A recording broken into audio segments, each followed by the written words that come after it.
Hello viewers, কেমন আছেন সবাই? আশা করি আপনারা সকলে অনেক ভালো আছেন।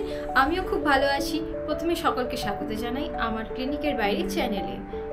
ফলের রাজা আম, আর এই সুস্বাদু ফল খেতে কে না ভালোবাসে। এই ফল শুধু সুস্বাদুই নয়, এর গুণাগুণও কিন্তু আপনাকে তাক লাগিয়ে দেবে। কাঁচা আম যেমন পুষ্টিগুণে ভরপুর, পাকা আমও কিন্তু সেই রকম পুষ্টিগুণে আরও বেশি ভরপুর। কারণ কাঁচা আমের মধ্যে ভিটামিন এ ছিল না, আর পাকা আমের মধ্যে ভিটামিন এ, বি, সি, কে, ই সব রকমের ভিটামিন আপনারা পেয়ে যেতে পারেন। পাকা আমের মধ্যে ভিটামিন এ থাকার কারণে এটা আপনাদের চোখের জন্য অনেক বেশি ভালো, আর এটা এজিং প্রিভেন্ট করতেও সাহায্য করে। ভিটামিন সি থাকার কারণে এটা ইমিউনিটি পাওয়ার বাড়িয়ে তুলতে সাহায্য করে। ডায়েটারি ফাইবার থাকার কারণে এটা আপনার কনস্টিপেশনকে দূর করে, মানে কোষ্ঠকাঠিন্য থেকে আপনাদেরকে রিলিফ দিতে পারে, আর হজম শক্তিও বাড়তে সাহায্য। পাকা আমে পটাশিয়াম থাকার কারণে এটা আমাদের হার্ট হেলথ আর নার্ভাস সিস্টেমের জন্য উপকারী। পাকা আম আমাদের ব্যাড কোলেস্টেরলকে অ্যাবজর্ব হতে দেয় না, সেই কারণে আমাদের হার্টের হেলথটাও ভালো থাকে, আর হার্টের প্রবলেম হওয়ার চান্সটা কমে যায়। এবারে আসি, কারা এই আম খাবেন না। পাকা আম খুব ভালো এবং সবাই অলমোস্ট খেতে পারে। পাকা আমের মধ্যে ফ্রুক্টোজ থাকার কারণে এটা আপনার সুগারকে স্পাইক করে দেয় এবং খুব কম সময়ের মধ্যে। তাই ডায়াবেটিক পেশেন্টদের জন্য পাকা আম খাওয়া লিমিটে করতে হয়।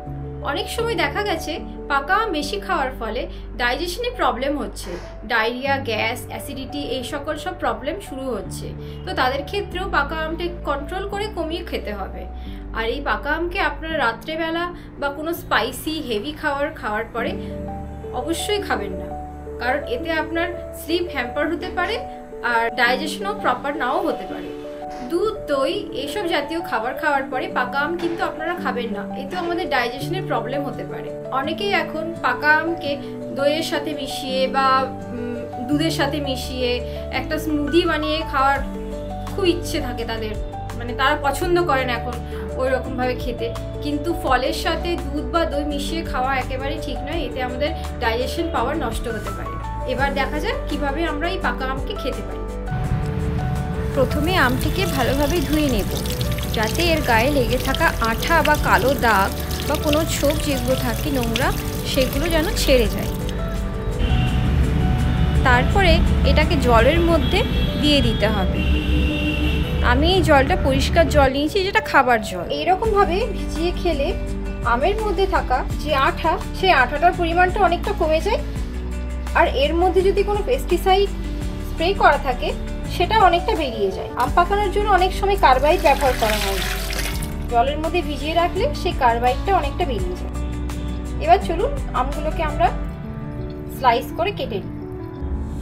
দেখুন আমি আমগুলোকে ভালোভাবে স্লাইস করে কেটে নিয়েছি। তাহলে আপনারা দেখতেই পেলেন আমরা কিভাবে এই পাকা আমকে খেতে পারি এবং সুস্থ থাকতে পারি। আপনারা এভাবে অবশ্যই ট্রাই করুন খাওয়াটা এবং অভ্যেস করে ফেলুন, যাতে সুস্থ এভাবেই থাকতে পারেন। আজ তবে এই পর্যন্ত রইল, পরের দিন দেখা হবে অন্য কোনো টপিক।